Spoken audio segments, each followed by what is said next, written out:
In the first year of Belshazzar, king of Babylon, Daniel had a dream and visions in his head while on his bed. Then he wrote down the dream, telling the main facts. Daniel spoke, saying, I saw in my vision by night, and behold, the four winds of heaven were stirring up the great sea, and the four great beasts came up from the sea, each different from the other. So look at what it says. Then he wrote down the dream. I think that's instructive in the second sentence of 7:1. He wrote it down because at the moment it may not make total sense. Right. But what happens is we write it down and then contemplate it, look at it again, maybe run it by someone else, and suddenly meaning starts to arise in it. Again, a rhema word can come where we take the vision and then the Lord puts meaning, adds meaning to it for our sake. So this is one more way that the Lord speaks to certain people. I know that sometimes I'll wake up at 4 o'clock, 5 o'clock in the morning, and there are solutions. I can't say it's a vision, but it's a solution. Mm-hmm. My brain is quiet enough that I feel like the Lord gets in there and starts wiring up solutions, whether it's business, relationships, you name it. And I'm just grateful, and I'll then get up a couple hours later and I'll write down what it was that was said. And my gosh, it's just so beneficial. It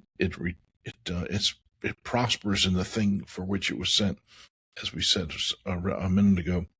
So this is one more way. Again, I might have been dismissive about this years ago because that's just a dream. That's just a night vision. But no, I believe now that the Lord can speak through that means, and I want to be sensitive to that. So right. I recommend that's one more way that people could be ready to receive from God's willingness to communicate with us.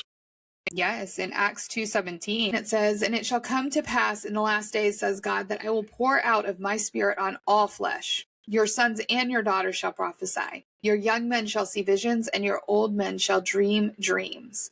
This has happened to me several years ago. I was just in my room. I was making my bed, not doing anything, not praying, nothing. And all of a sudden, God came to me, showed me a vision of me standing in front of women, speaking.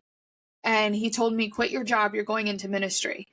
And as soon as I heard it, it was like a knife to my heart. I was like, this is what I'm doing. But I had no idea why, no reason. No, I wasn't living right. I wasn't doing anything right in my life. So I was like, I think I'm losing my marbles. But I felt so convicted about it that I decided to quit my job. And that's what I was going to do. And I remember this specific vision of seeing the faces of the women. And the way they were looking at me was not, oh my God, she's got just these wonderful words. It was, she's got something that I need to hear. And I was like, God, I don't know what I could possibly have to say to these women. There's nothing good that's coming out of me right now. And he's like, you dingbat, it's not about you. I'm going to give you what to say. And I had women come to me after that, random people that I'd never met in my life that said, hey, start a women's group. You're going to be a speaker. You're going to do this. And I'm like, this is wild, but he has made that come to pass.